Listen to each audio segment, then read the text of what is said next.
it's increased, just learning these new normals in all these spaces. But been thinking a lot about wisdom, and I think we're going to just continue in that vein as we move forward.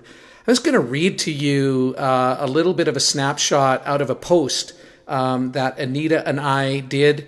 I think it was, I don't know, about a week ago or so. And actually what stirred it was our conversation. If you remember, a couple of weeks ago, we Skyped in Ben and Rachu Isaacs from Siliguri, India. And it kind of stirred this. So here's what we wrote. Feeling more than ever the need to lean into wisdom. We still are feeling the impact of Ben and Rachu Isaac's single prayer request to our community on our last virtual gathering as they Skyped in with us from India. Just pray for wisdom as we journey. Of all the things they could have asked us to pray for, and we even said, give us your top 3 requests, all they asked for was wisdom. We were pretty stunned, particularly given the challenging context they're in Siliguri, in India, all the challenges, even without the current insanity of COVID-19. Proverbs 2:4 compels us to reach for wisdom as passionately as a treasure hunter.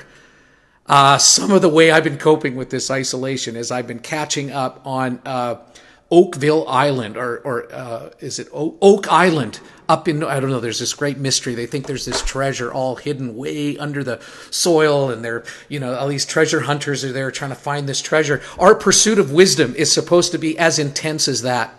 Or people that hire the big scuba gear and they get out in the boat and they dive down into the ocean to discover lost treasure. That is the kind of passion and the kind of intentionality that we're to have as we reach for wisdom. And Proverbs tells us it's in that pursuit of wisdom that we'll actually find the discernment of what God is doing in the present moment. The half-brother of Jesus, James, also speaks a lot about wisdom, and we're going to be leaning into some of his reflections today. His epistle makes this comforting statement. If any of you lack wisdom, you should ask God, who gives generously to all without finding fault, and it will be given to you. The Message unpacks it this way. You'll get his help and won't be condescended to when you ask for it. Some of the older language and some of the earlier translations in English say, God will not punish you. He won't rebuke you for asking for wisdom if we come with open hands and open hearts. How great is that? Another text that's been percolating is Colossians 4:5. Be wise in the way you act towards outsiders. Now that's difficult language. I'm actually not even comfortable with that word. It's not so much an exclusive statement. It's just that there are some that feel on the margins and that feel on the outside. In fact, there could be people right within our own community who feel on the outside, even though we can't see that. And so for those that feel that way, or those that experience that even more, it just says, be wise. Be wise. Make the most of every opportunity. And then it goes in this beautiful teaching on just be careful the way you speak. Really be careful. And I think social media, those of us that are in that space, really need to be careful there. We need this posture in the swirl of COVID-19, all the upheaval, anxiousness, and suspicion that it creates around us. We need wisdom more than answers right now. Wisdom more than some elusive silver bullet that will just make everything go away. Whether in our current global pandemic, we're reaching for a scientific breakthrough with a vaccination or some other way of dealing with COVID-19. We're reaching for herd immunity that may cost some lives, but, we got to get out of this economic mess. Or we're reaching for a miracle from heaven that'll just make it all go away, just relieve our sickness, relieve the inconvenience, relieve the disruption of our normal. Isaac Asimov, one of my favorite authors, I'm a bit of a sci-fi nut. He says of this text, or not of the text, he says of wisdom, the saddest aspect of life is that science gathers knowledge faster, or science gathers knowledge faster than society gathers wisdom. It's kind of profound. I think that's true for us in the church as well.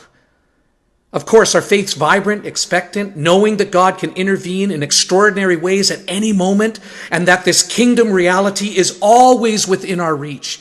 Yet we can walk in sanity and with peace at the step-by-step pace of wisdom. We are guided by knowing that our ultimate longing is for the return of Jesus, the great end-time revival, his return. Yet he presently walks with us each step of this journey, never leaving, never forsaking, seeking his beauty, his intervention, his healing, working in our minds, souls, bodies, and spirits as we move each day closer and closer to the fullness of his kingdom come. Salvation is close at hand, where all our tears will be wiped from our eyes, and we will emerge into the full flourishing of all that it means to be human, brimming with eternal life. And it is wisdom that gives us the step-by-step capacity to walk forward, each step into what God is asking us to do, each step into where he is leading us. Ephesians 1 says this: it intricately links wisdom to even revelation. I can prophesy with accuracy and clarity, and yet if I don't yoke it together with wisdom, it really doesn't actually mean much. It could just end up being religious rhetoric. Or it could leave one with a feeling of, what does that even mean? Like it sounds good, it's great on a tweet or maybe even a bumper sticker, but what does it mean when you really think it through? Let alone giving you anything practical to take the next steps of obedience and love as we follow Jesus. So James is really picking up what Paul is putting down here, big time. Wisdom is the key. Who is wise and understanding among you? Let them show it by their good life, by deeds done in the humility that comes from wisdom.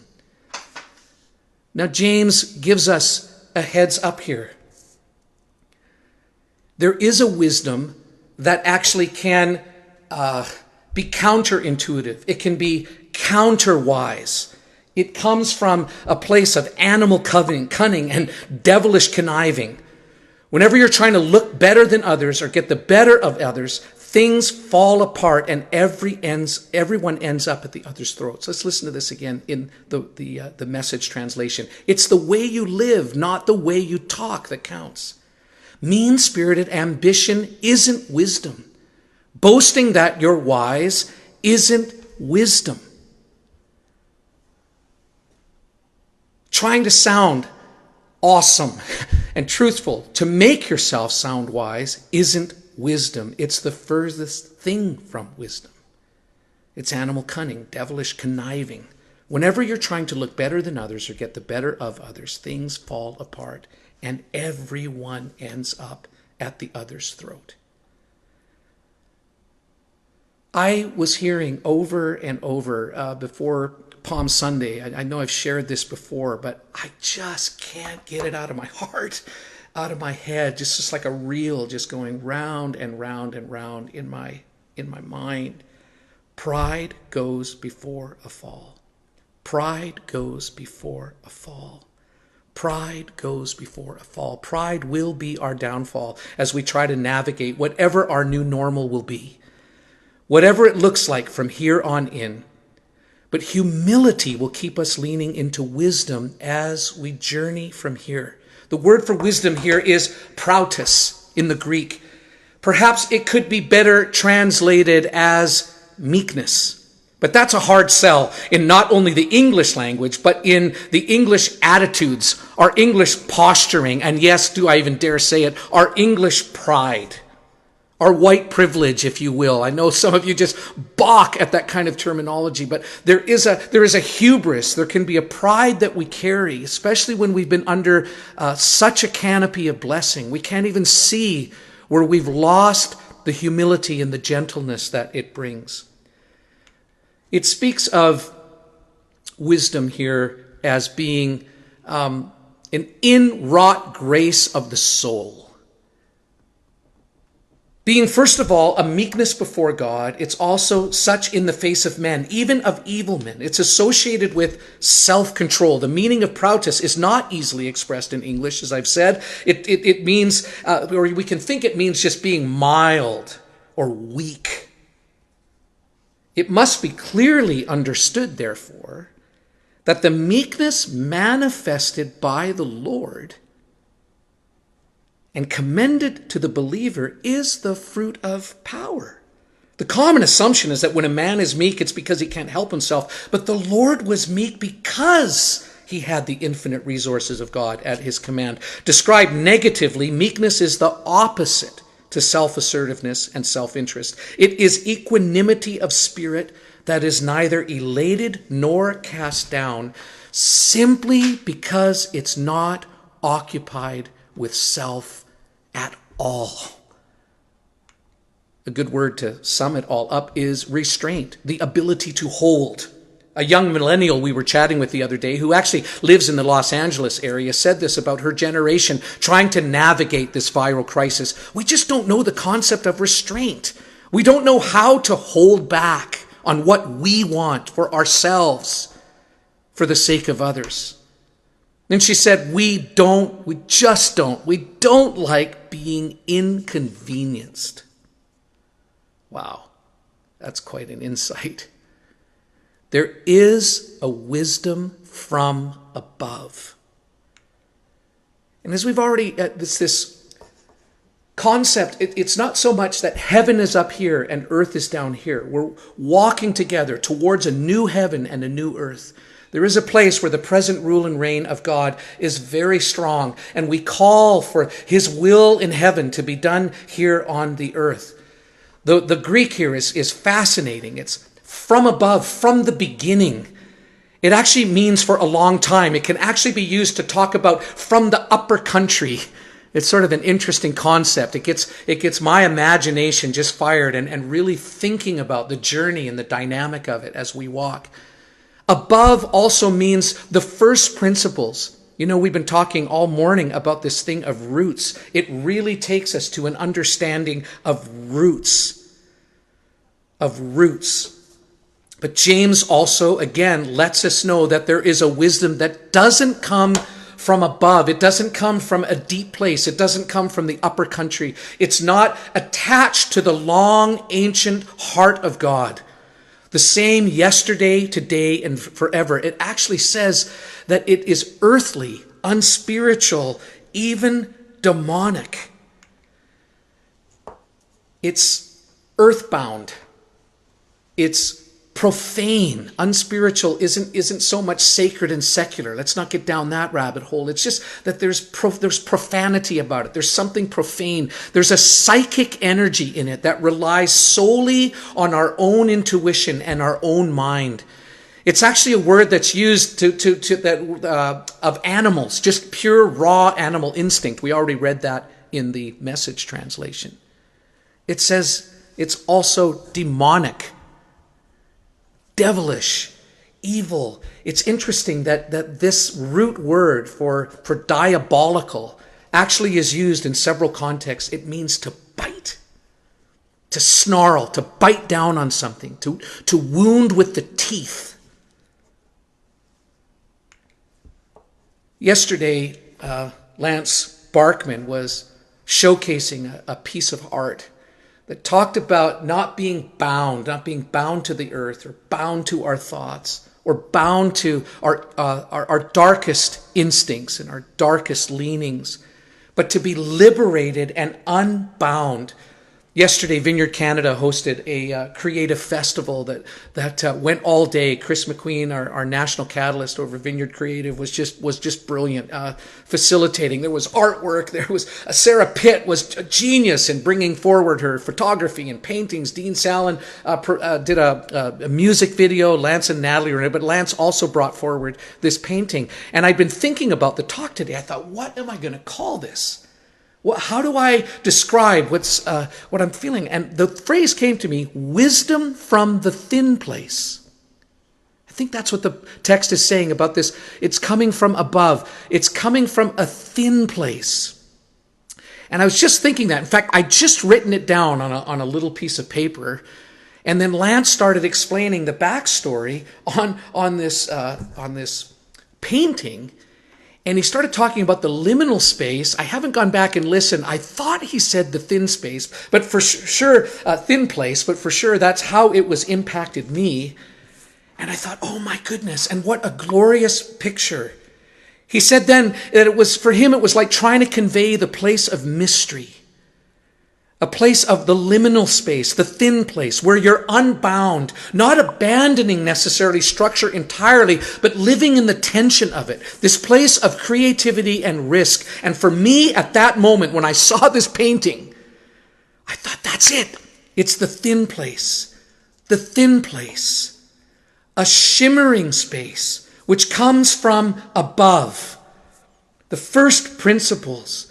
The created order, the beauty of a time when God declared, it's good, top to bottom, side to side, it's all good. Where he rules and reigns, his basileia, the kingdom come, the kingdom of heaven touching the earth in this thin place. The Celtic Christians described it like this. A thin place is the place where the veil that separates heaven and earth is nearly transparent.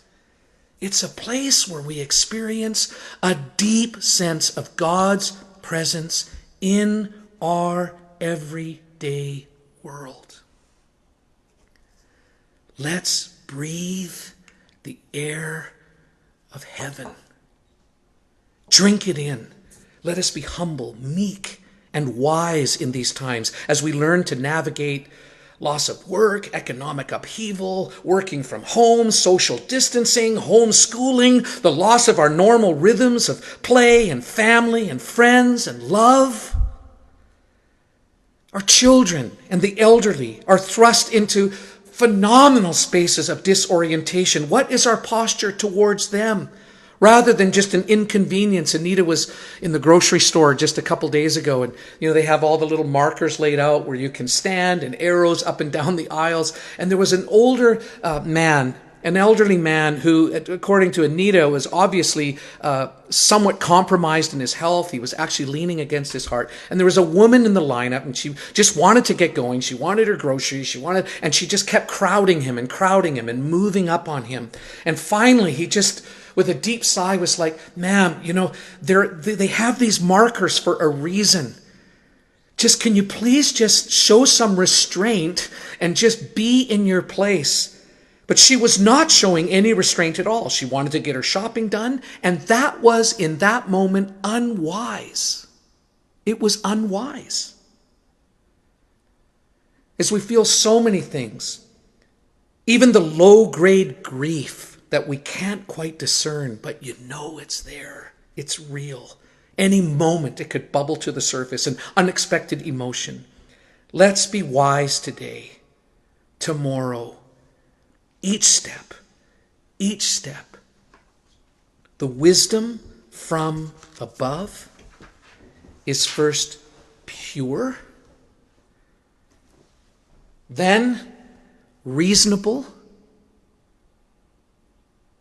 gentle, full of mercy and good fruits, impartial and sincere, and a harvest of righteousness is sown in peace by those who make peace.